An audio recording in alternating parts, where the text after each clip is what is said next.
Okay, so tinanggalan natin yung ribs. Ito lang kakalabasan niya. So, kung pwede siyang steaks o kaya pwede siyang roast, tatanggalin lang natin yung buto. Yan, tanggal natin yung buto na yan. Bone out natin, tapos tatalian natin ng butcher string. Pwede na siya ng pang oven roast. Okay. Itong mga to, yan, pwede siyang cubes o kaya yung stew meat o kaya ground beef.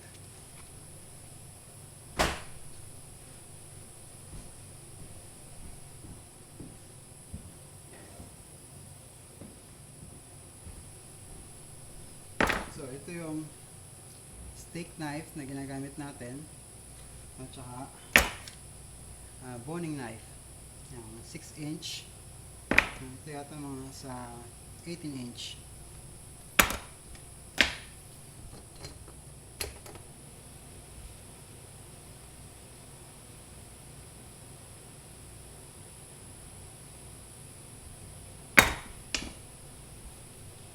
Okay, so sundan lang natin yung buto ng cross rib.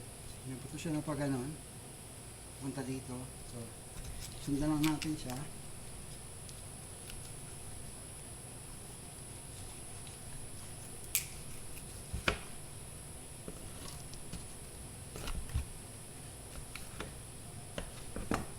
Yan. Ito na yung cross rib. Pwede mo i-trim yung konti yung taba. Yung iba gusto ng taba. Pwede mo na hindi i-trim. So, i-trim natin siya ng konti lang. Matanggal lang yung mga itim-itim dahil sa dry aging. Yan. Cut lang natin yan.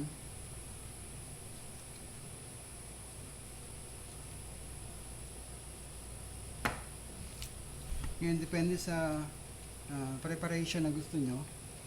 Pwede siyang ganitong roast lang o kaya pwede nyo lagyan ng bone-in short ribs. So, umpisahan natin sa cross rib lang, nung walang bone-in. So, i-square lang natin siya. Yan, dahil medyo may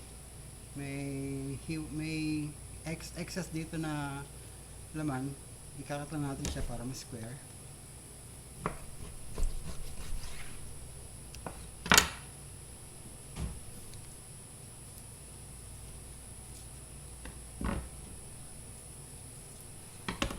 Yan, ready na siya for oven roast o kaya pot roast. Depende sa application na gusto nyo. Okay, so talian lang natin siya. Kung mga 4 pounds ang gusto ng customer, pwede nyo hatiin ito sa dalawa. Okay, so ang cross rib ay galing sa shoulder ng baka. Ang shoulder ay galing sa front quarter. Yan, so string dito sa side. Ito. Yung string dito sa kabilang side.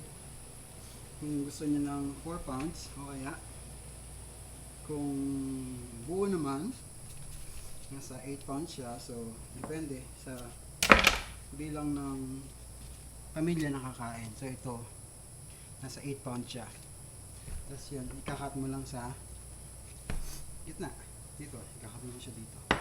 So okay na siya. Pero papakita ko sa inyo kung gusto nyong lagyan siya ng bone-in cross rib oven roast or pot roast. So, yung tinanggal natin kanina na ribs, ibabalik lang natin, ipapatong lang natin siya dito para masarap, kasi minsan may mga buto na pag nilagay sa oven, mas malasa.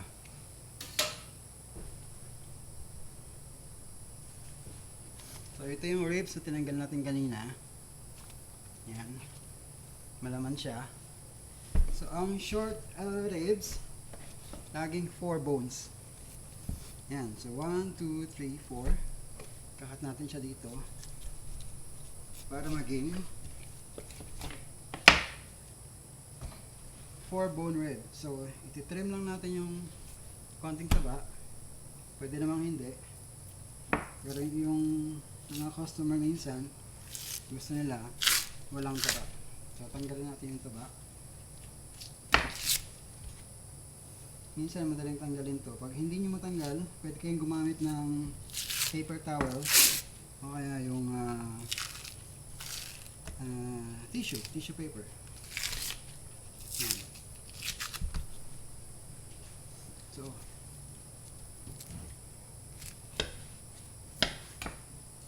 sa akin okay na to. Yan, diba? Maganda yung laman niya. Yan. Pwede nyo siyang hindi ilagay sa short ribs, sa cross rib. Pwedeng ito lang. Pero dahil nga yung customer, ang request niya, ground beef lang to. So ayaw niya ng short ribs.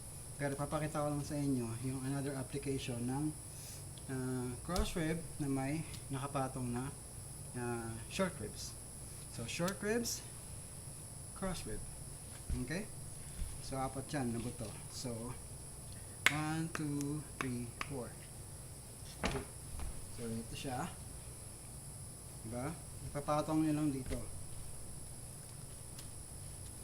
Ganyan. Diba? Ang laki niya. Trim lang natin ng konti para mas maganda siyang tingnan. So, trim mo lang. Pero ito, hindi natin ito tatapon ha. Gagamitin natin ito sa ground beef kasi depende nga kung ano yung gusto ng customer na ground beef. Kung gusto niya yung regular, huwag mo na tanggalin yung taba. Pero kung gusto niya ng lean, tanggalin mo yan. Kasama mo ito ngayon sa giniling mo. Ito naman, sa giniling mo din, pero regular siya. Ito naman, lean. So, medyo mataba, walang taba. Okay, trim lang natin.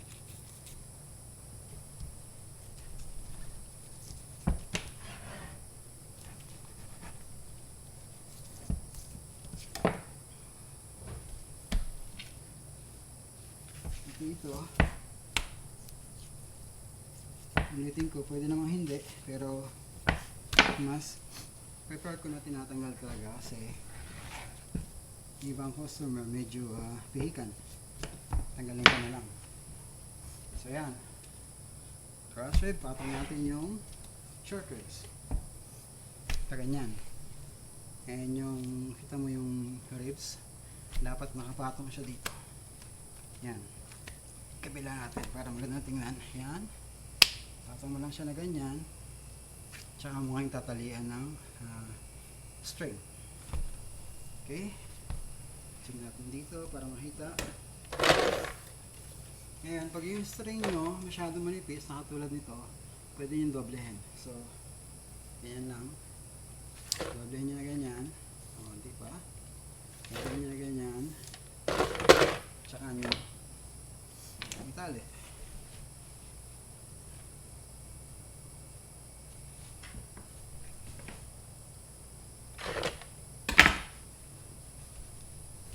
Yan. Tapos ikat nyo lang yung dulo. Kinakat ko siya. Gusto ko palagi pantay para magandang tingnan. Ito yun, pantay siya. Oh. Okay. So, pwede rin naman na hindi nyo doblehin yung string. Kahit isa lang, single string lang. So, ganun pa rin ang gagawin nyo. Sa ilalim, kunin lang yung dulo, kasamahin nyo, tapos ibulin nyo dito.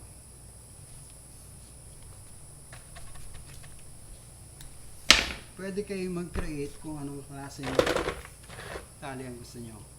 Okay? So, yung isang tali na ginawa ko kanina, ako lang may gawa nun. Ito naman, another tali na naman to. Sa ilalim. Tapos, ikot nyo na ganyan. Tapos, papasok mo ulit sa ilalim.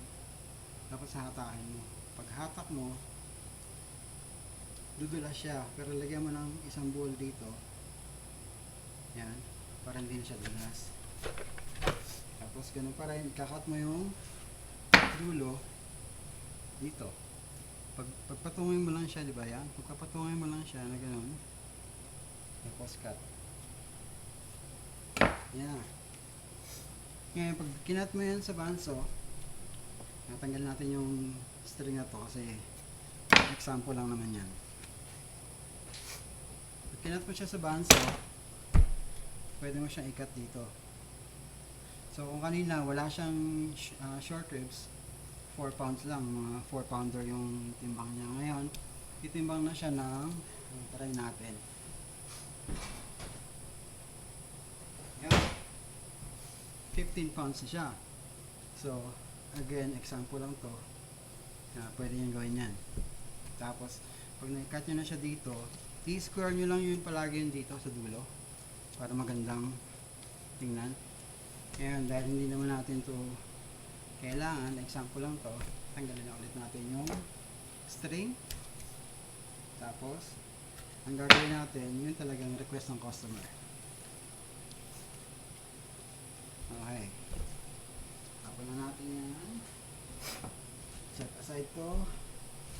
Ayan, ito talaga yung order ng customer. Cross rib roast, 4 pounds. Tali ulit natin ang string. Yun pa rin. Pwede nyo itali yan ng dalawa lang. Isa dito. Tsaka isa dito. Yan. Pero kung gusto nyo medyo matibay-tibay yung ang purpose ng pagtatali ng string, pag nilagay mo kasi sa oven, nadideform siya. Pag niluto mo na, gumaganyan, parang hindi magandang tingnan. So pag nakatali siya ng string, ganyan pa rin itsura niya pag naluto. Ang gagawin ko, lalagyan ko pa ng tali ulit dito, tsaka dito, para magandang tingnan. So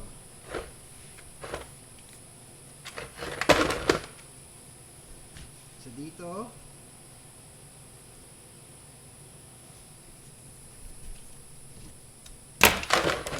isa pa dito.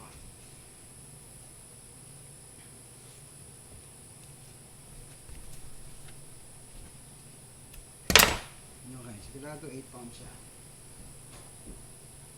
Okay. 7.8 pounds. So, mala-mala. 8 pounds.